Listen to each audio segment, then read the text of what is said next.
Tonga soa atao mifantarana zany foraisanté aty Kanada indray ianao.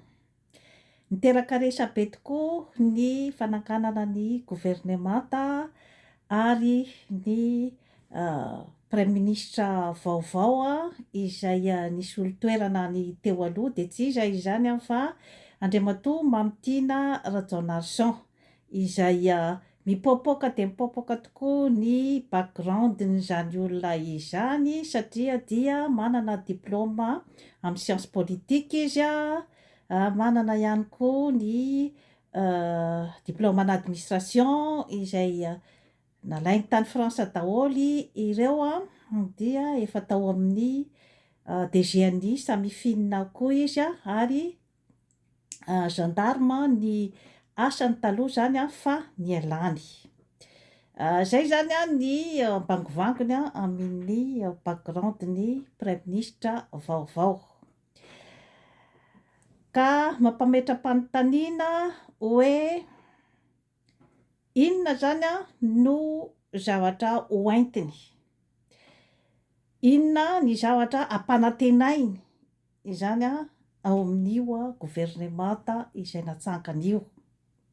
Efa misy soritsoritra aloha zany ny hoe ampahany amin'ity katongavana dia ny fandiovana an'ireo tsy maty manota satria amin'ny maha hoe DGNI samifinina azy teo aloha dia havanana izy zany eo amin'ny resaka sapam-pitsikilovana. Izany hoe manana information betsaka izy zany mikasika ny fitondram-panjakana sy ny pitsipisony rehetra izay miseho ao anatin'io fitondram-panjakana io sy ny afera rehetra izay miodikodina ao Madagasikara.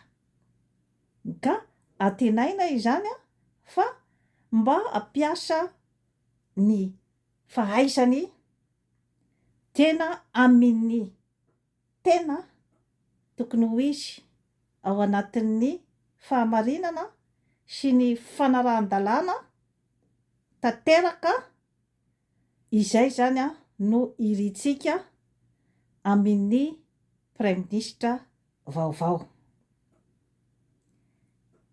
Ny antony dia ny hoe raha misy ny olona izany manana ny fahasahiana izay tena hoe hamongotra ny rangory fototra ny afo eo amin'ny fitsetsefana ny vahoaka malagasy, hanongotra ny rangory fototry ny afo amin'ny olona rehetra izay manao tsinotsinona ny malagasy mpiray tanindrazana aminy. Maro dia maro ny ao ambadika izay frazy no teneniko teo izay.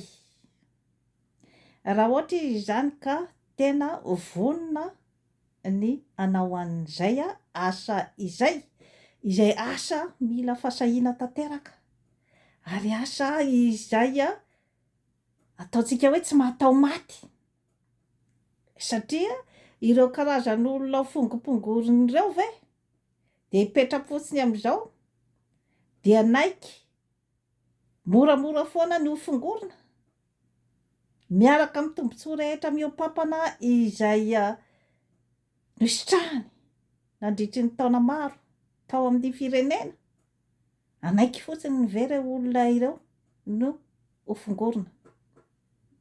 Mila fahasahiana zany ny manatanteraka an'izany asa sarotra dia sarotra ary asa tena miatra manaina raha ohatra ka tena atao. Inona nefa ny ilana an'izay zavatra izay dia ny hoe mba hahatonga ny manaraka aty aoriana izany mba tsy handeha hanao lalan-dririnina amin'ny fanaovana tantely afa-drakotra ny harenam-pirenena sy ny fananam-bahoaka rehefa mba misy zany hita hoe voasazy eo zany dia mba mitandrina amin'izay ny aty aoriana. Maro dia maro ny commentaire taorian'ny fanindrena ny minisitra. Tao zany ireo minisitra izay tafaverina teo amin'ny toerany ary tao ireo vaovao. Ny critère nanasorana sy ny nampidirana ny vaovao ary nametrahana ny efa teo zany aloha dia ny premier ministre sy ny ao amin'ny gouvernement ny mahafantatra an'izay fa izahay mpitazana zany izahay olom-pirenena tsotra dia mahita fa sarotra dia sarotra ny fandidiana raha vao io resaka hoe remaniement io zany no hotenenina. Iza no esorina, iza no apetraka, satria nahoana izay zavatra rehetra izay zany dia fanontaniana mipetraka aty aminay mpitazana.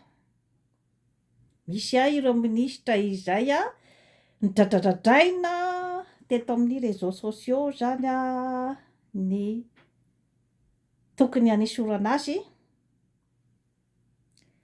ny fanosoram-potaka rehetra izay natao azy lazaina fa tsy mendrika izy. Mahagaga nefa zany fa mbola napetraka teo, niverina teo zany ireo karakarazan'olona ireo. Misy indray ny minisitra izay nidradradradraina fa nahavita zavatra kanefa nesorina. Zany rehetra izany moa zany dia karazana hoe fasady izay hoe mametraka fanontaniana, mametraka karazana fanadihadiana. Ny zavatra fantatro fotsiny aloha dia ny hoe mila fahasahiana izany fanavaozana izany. Mila olona mahasahy manova satria isika olombelona sarotra nge ny mandeha amin'izany hoe fanovana izany ho antsika olombelona. Tsy maintsy misy ady, misy tolona manokana zany ahafahantsika mametraka an'izay hoe fanovana izay satria ny olombelona dia efa zatra n'ilay hoe confort. Izany hoe misy karakarazan'olona izany efa confortable tsara izy tao anatin'ilay système ary efa mipetrapetraka tsara ny karazana fidiran-karena ao aminy. Ireo karakarazan'olom-bitsy izay hoe nisitraka ny système teo aloha ka tena manahirana azy izany ny andeha amin'izany atao hoe fanovana izany ary fanovana iza no hisitraka an'ilay fanovana. Izay daholo zany no ao anatin'ilay hoe fanontaniana mipetraka.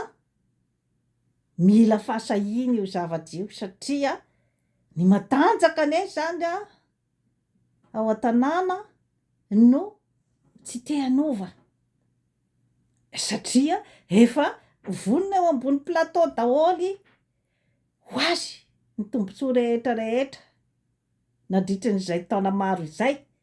Ka ahoana moa ny eritreretanao fa hahafaly an'ireo vondrobondron'olona ireo zany fanovana takiny ny vahoaka izany.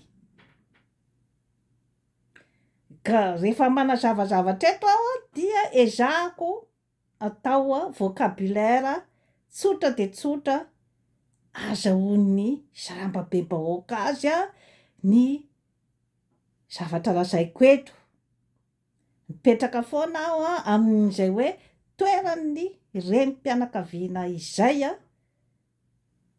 eo amin'ny firenena satria mbola tsy tena mahazo ny tena plasiny ny vehivavy ary mbola ao anatin'ny famoriporetana amin'ny endriny maro samihafa. Fa tsy mino aho hoe vehivavy renim-pianakaviana dia anaiky ny hoe tsy satisfait ny besoins fondamentaux na ny zo fototra maha olombelona ny vahoaka ao aminy ny vahoaka tantanany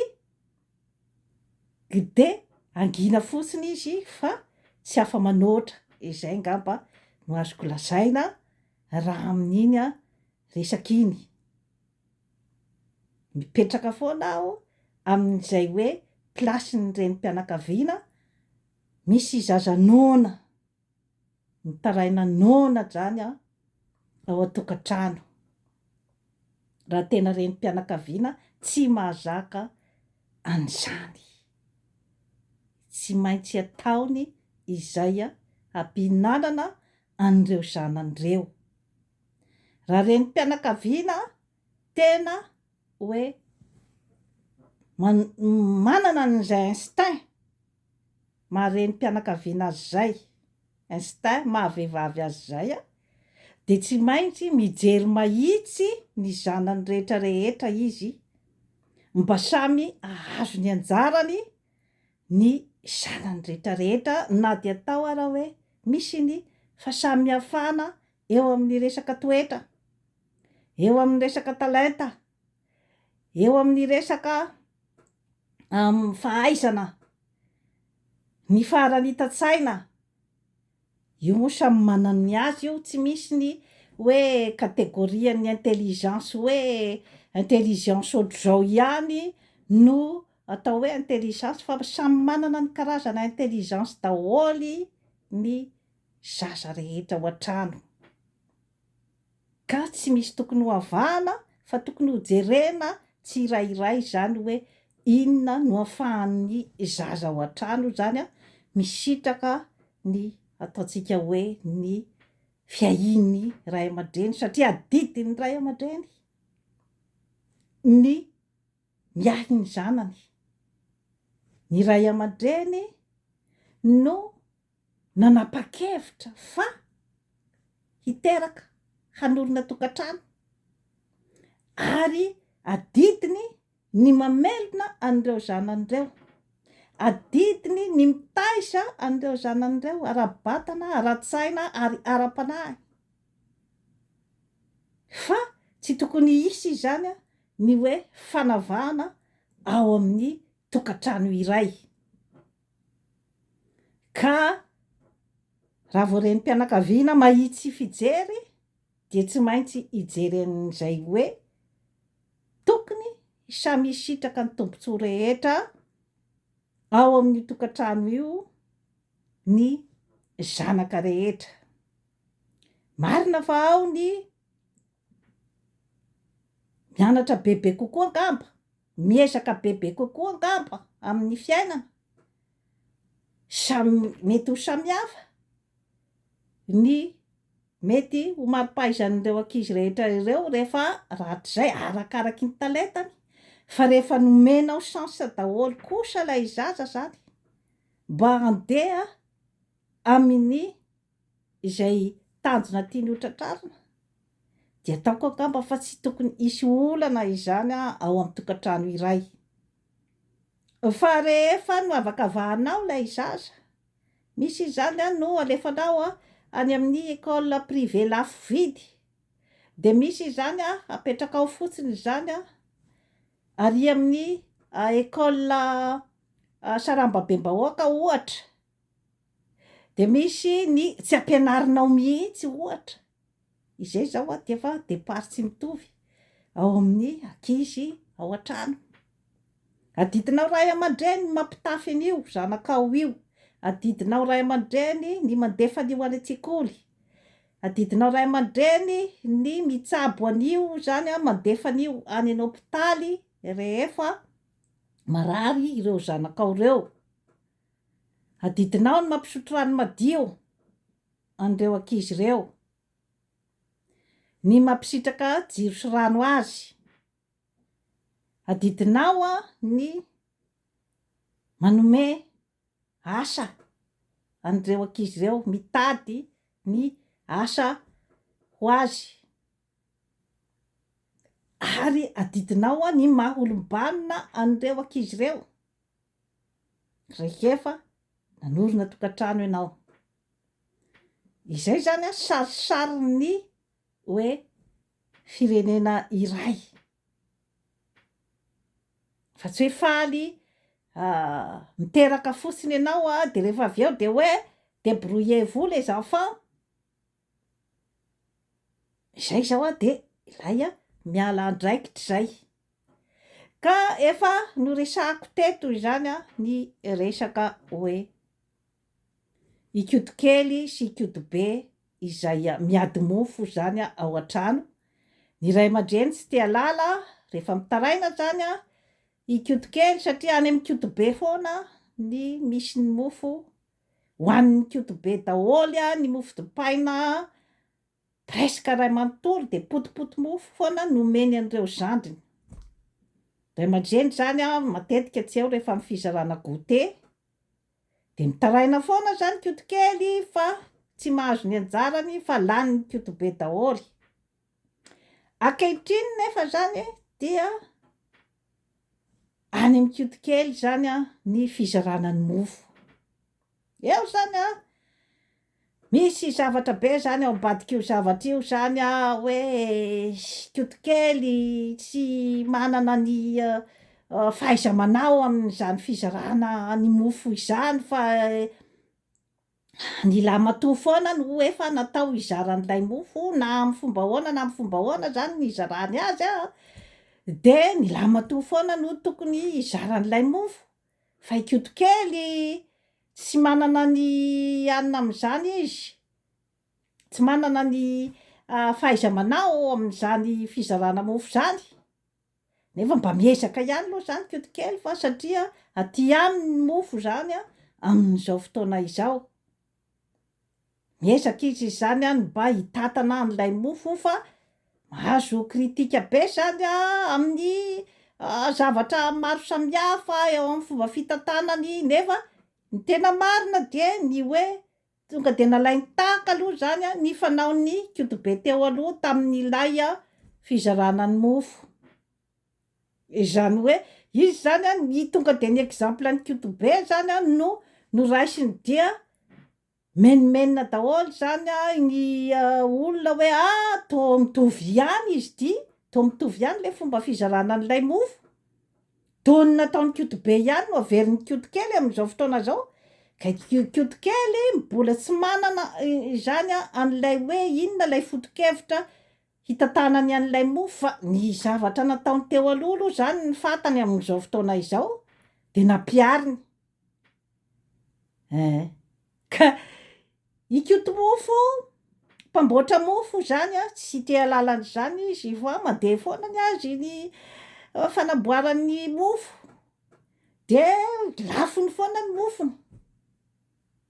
Ikodo mofo, mpamboatra mofo zany tsy mirarahany zany hoe ataonareo ahoana na ataonareo ahoana ny fizarana an'io mofo io fa ny fantany de mandeha foana zany ny azy ny industrie fanaovan'ny mofo mihodina foana io zany.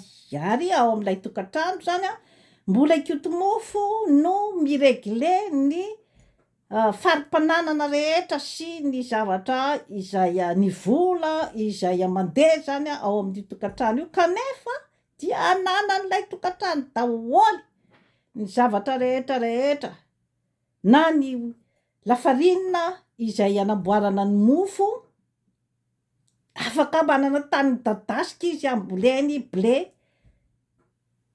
azahoana lafarinina.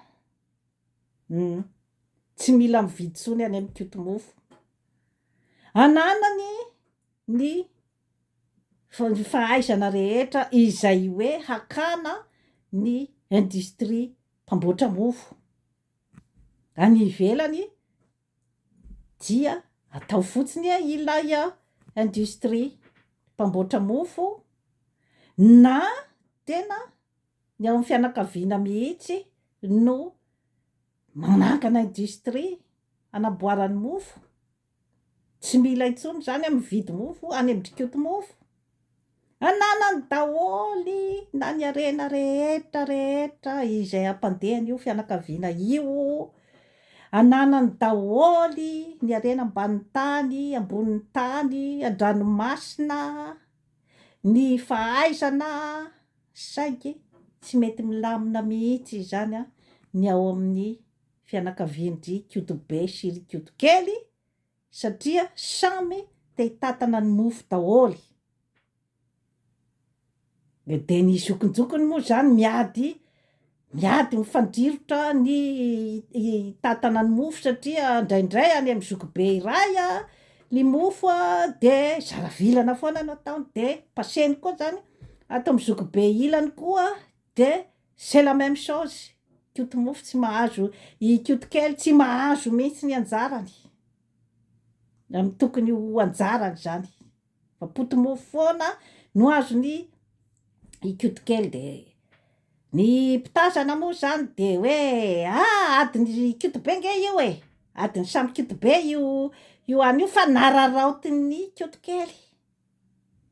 Zany hoe koto kely zany tena sy tokony mihitsy zany nefa tsy tokony hipetraka amin'ny fizarana an'io mofo io mihitsy zany i koto kely araky ny fitazan'ny ataontsika hoe inona ka be saina isany de tsy tokony any amin'ny koto kely io zavatra io fa adiny koto be tao io nararaotiny koto kely.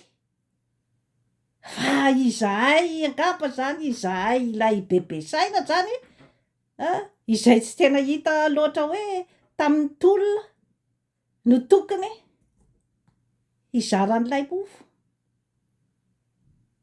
Ataoko tsotsotra ohatran'izay zany ny fanazavana ny zava-misy rehetra amin'izao fotoana izao. Ny fitantanana ny firenena, ny vrai leader tsy misy théorie manokana hoe tsy maintsy izao na tsy maintsy izao zany ny tokony ho leader eo tsy maintsy olona ohatr'izao zany no mizara ny mofo. Izy aloha no nanana ny herim-po hagalana ny mofo satria matinony izy zany, matinony koto kely nataony zany ny effort rehetra hazahoany ny mofo any aminy. Zay aloha zany ny zava-misy amin'izao fotoana izao. Ka efa mba hitantaratra zany hoe manome tanana any koto kely zany ny hoe manam-pahaizana ohatran'ny reto prime ministre Mamitina Rajaonarison ireto hoe ndao izao zany ny fomba hizarantsika azy mba hoe samy hanana daholo ny anjarany zany ny ankizy rehetra ato an-trano. Mila fahaizana ny fitantanana ny firenena. Inona zany ny objectif? Ny objectif zany aloha zao dia ny hanasaziana any ireo izay nandromba ny mofo hatramin'izay na matinona andry koto kely aloha zany satria mba tsy maintsy saziana ny olona izay manao ny tsy mety mba hampilamina ny ateoriana hoe rehefa mba misy sazany ake zany de mba tokony andeha amin'ny rariny sy ny hitsiny sy ny fahamarinana ihany zany ny zavatra rehetra izay atao. Izay ange no hoe dinapokon'olona, izay ange le hoe inona no fifampitondrana ao amin'ny tany iray. Tokony hiainga ao amin'ny fokon'olona izany izay hoe fifampitondrana izay. Rehefa mipetrapetraka tsara ny fifampitondrana rehetra eo amin'ny fokon'olona izany dia miakatrakatra zany izay fifampitondrana izay feheziny ny lalàna, feheziny ny atao hoe fitiavan-tanindrazana satria na iresaky inona eto sika, iresaka karazana diplôma, iresaka karazana siasa, iresaka karazana inona démonstration de toutes sortes de loi.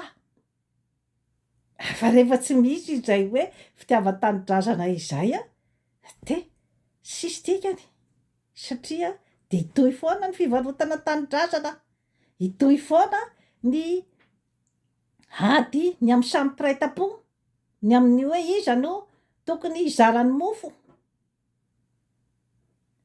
mitohy foana ny fanondranana ny harenam-pirenena, mitohy foana ny fanomezana vahana ny vahiny ao amin'ny tokantrano. Raha ohatra ka tsy mipetraka izay hoe fitiavan-tanindrazana izay sy ny hoe sentiment d'appartenance atsika ity, fa misy karazan'olona ane tena samy miteny fa tsy Madagasikara tsy any Malagasy e. Mampalahelo ane zany zavatra rehetrarehetra izany e.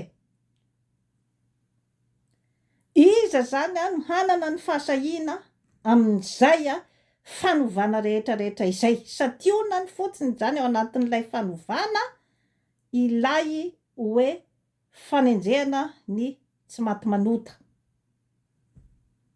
Fa hoe inona izany ilay tena programa tiakapetraka izany.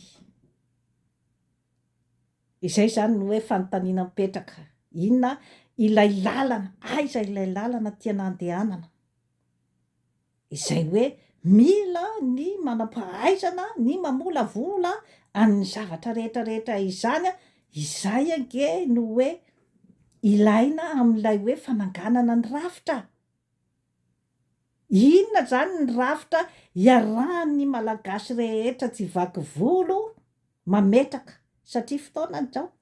Raha vao midify amin'izao zany ny resaka hoe fananganana rafitra, ifaneken'ny rehetrarehetra, raha vao midify amin'ity periody ity zany ny hoe ananganana firenena vaovao, ananganana ny firenena ny malagasy no manapaka ny zavatra rehetra izay mipetraka ao amin'ny taniny sy ny décision rehetra ao amin'ny taniny.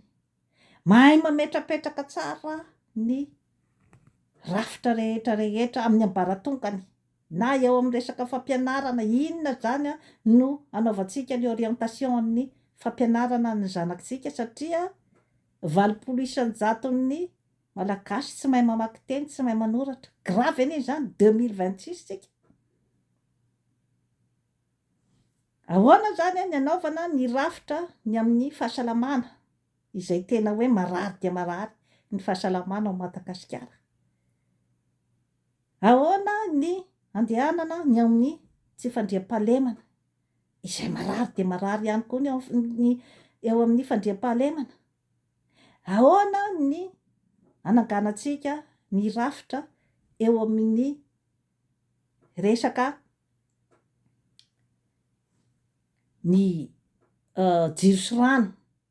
Ahoana ny anaovana an'io mba hampisitraka jiro sy rano ny malagasy rehetra tsy vaky volo.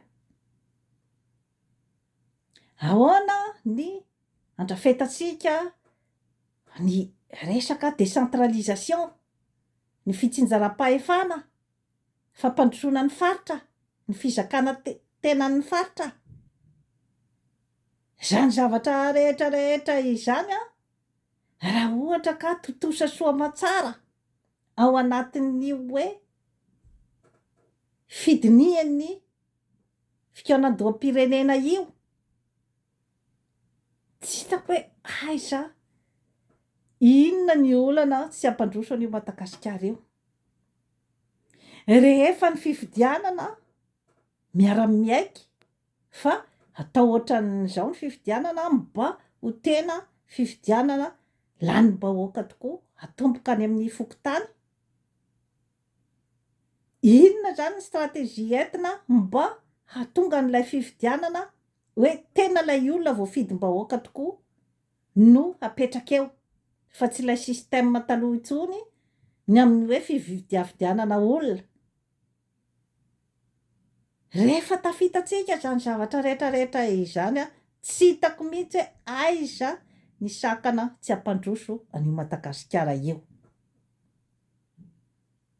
Iverenako zany ny amin'ny hoe fifidianana an'ilay olona tao amin'ny gouvernemanta.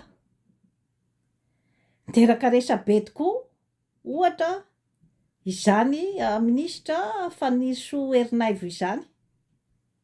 Nisy ny fanaratsiana izay natao azy tany amin'ny réseaux sociaux et tout, tsy dirako aloha izay satria za tsy manana profo ny momba ny izay zavatra rehetra nolazaina momba azy.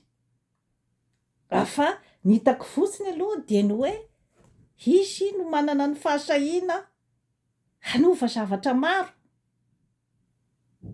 ao amin'io Madagasikara io, ny eo amin'ny resaka hoe fisamborana ny tsy maty manota.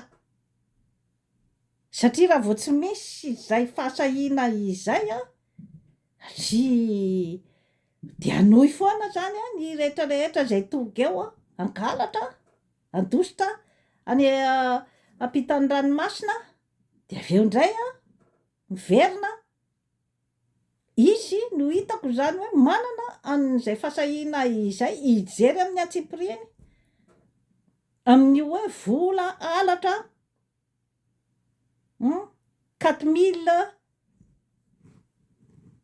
milliards d'ariary izay hoe déficit tao amin'ny gouvernemanta. Goavana be nge zany chiffre zany ary manambara fa halatra rano fotsiny zany no natao tao nandritran'izay fitondrana teo aloha izay. Ary halatra izay hoe ireharehana mihitsy le izy fa tsy hoe zavatra hiafenana. De izay mba miteny dia alefa any am-ponja. Izy aloha hatramin'izao no hitako fa olona afaka hijery en détail an'izay karazan'olona rehetrarehetra ny lalao an'io fitondrana teo aloha io. Fa le teo aloha aloha zao mbola fantatra amin'izao fotoana izao. Fa ny tany aoriana rehetrarehetra izany dia eritreretiko fa mbola hitohy izany ny assainissement na ny fandiovana ny momba an'ireo tsy maty manota teo aloha. Tsy izay fotsiny nefa ny hoe zavatra andrasana amin'ilay gouvernemanta, fa izay efa nitantaraiko teo aloha izay ny hoe ny resaka fandehanana any amin'ny fikaonan-doham-pirenena sy ny rafitra amin'ny fifidianana, izay hoe rehefa zavatra iaraha manapaka, tsisy magidy ohatrin'ny sakay, fa rehefa teny iarahana dia lany. Ty gouvernemanta ity zany no eritreretiko hoe andeha any amin'izay hoe lalan'ny fahitsina amin'ny hisitrahan'ny malagasy tsy vaky volo ny tombontsoa rehetra ao Madagasikara. Hanana ny priorité ny malagasy rehetra any amin'ny faritra maro samihafa, hanana ny priorité hisitraka ny harena misy ao aminy. Zay ngamba no azoko lazaina zany ny hoe fahitako an'ilay gouvernemanta vaovao. Tsy misy ny tonga lafatra ary tsy ny olona rehetrarehetra akory no faly. Ao ny hoe mba nanantena izy no tafiditra kanefa tsy tafiditra, réaction amin'ny maha olombelona zay hoe malahelo izy. Ao ny hoe tokony nesorina kanefa tsy nesorina, réaction amin'ny maha olombelona ny hoe gaka ary tezitra amin'izay zavatra zay. Fa verimberiko eto foana ny hoe mila foana antsika zany hampatsahivina inona ilay objectif. Inona ny objectif atsika izany atsika malagasy, ny objectif ny mpitondra fahazakana, ny hialana amin'izao fahatrana magitsokitsoka izao. Jereo amin'ny fosiny saina tsy miakatra hoe iza no tena mitondra any Madagasikara amin'izao fotoana izao, tsy mbola ny malagasy anie. Ka izay no antony hoe aleo isika ato anatiny aloha mifanaraka tsara hoe inona ny rafitra ifampifehezantsika rehefa samy faly, rehefa samy hoe tapa-kevitra fa hoe andao sika hiombona, hirahina, anao ny rafitra tena malagasy Hoentintsika izany a, miaro ny tanitsika, mandeha ne io e. Fa raha vao mbola mifanipakakarina, mbola tsy mety mitovy hevitra, fa mbola misy betsaka ny teo sefo, betsaka ny te hizarany mofo hoanin'izy rery, mbola tsy tafity tsika, mbola tsy tafita amin'io tsika. Kanefa miamiletika ny firenena, ny harena mandeha andro aman'alina. Alain'ireo a vahiny izay hoe isika malagasy ihany no asainy mangalatra ao amin'ny tanitsika mba ho an'ny tombotsoany.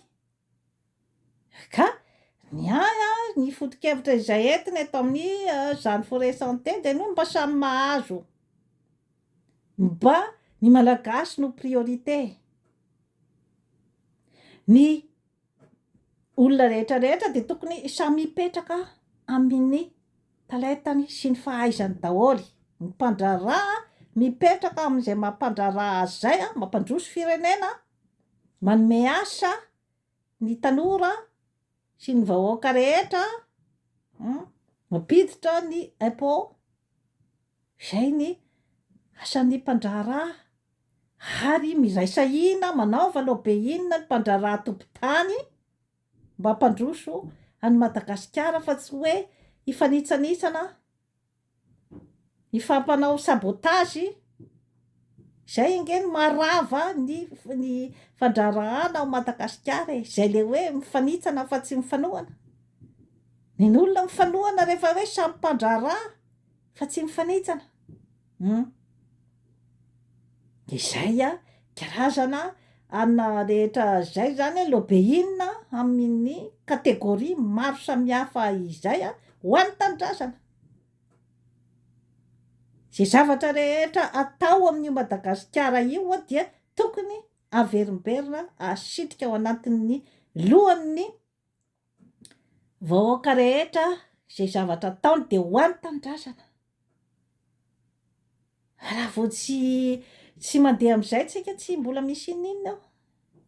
Raha ohatra ka mbola ny vahiny zany no avelantsika manapa-kevitra ny hitondrantsika an'io firenena io, dia tsisy zavatra hovaniny ao.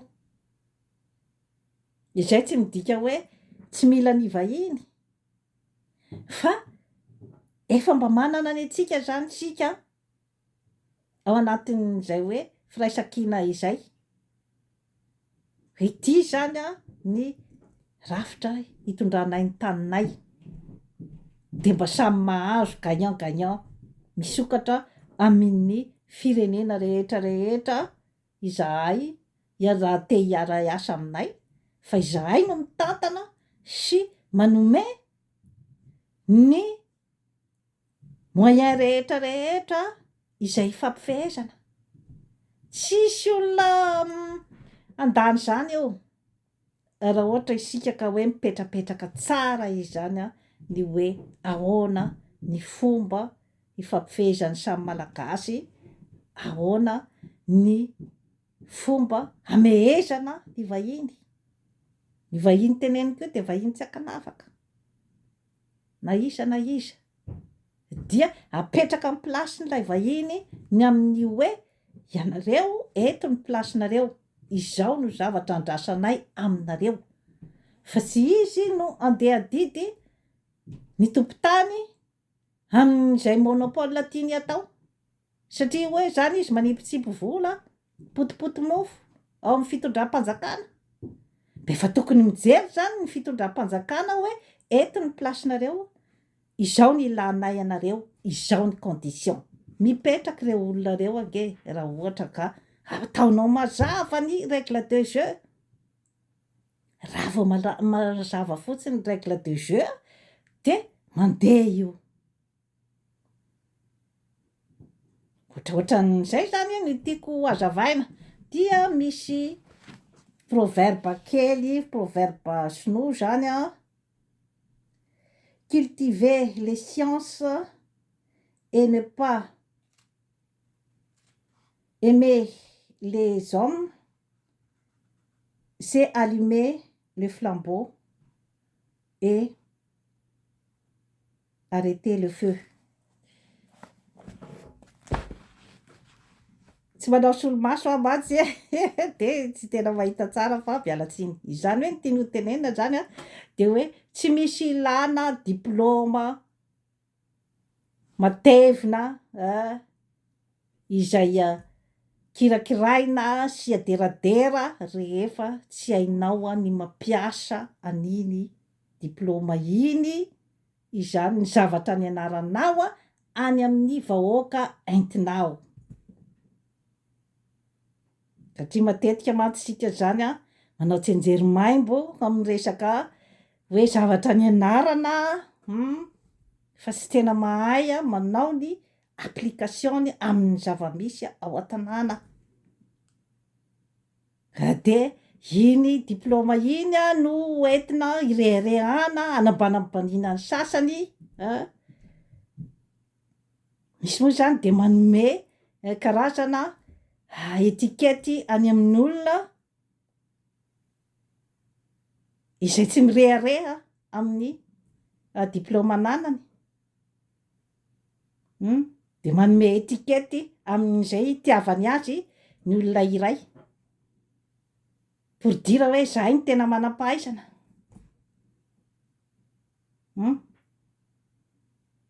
Mahafantatra ny tenany zay olona zay. De toy izay sy toy izay no azoko natolotra izany ny fijeriko ny raharaham-pirenena amin'izao fotoana izao. De mirary soa zany ny mpitondra rehetra mba hanana ny fahasalamana ara-tsaina, ara-batana ary ara-panahy fa ady mafy no hatrehina amin'izany hoe fanavaozana tena izy izany. De toy izay no azo natolotra anareo anio manaova abonnement amin'ny Jeanne Forest Santé aty Canada fa hanatsara ny fiainanao. Veloma tompoko.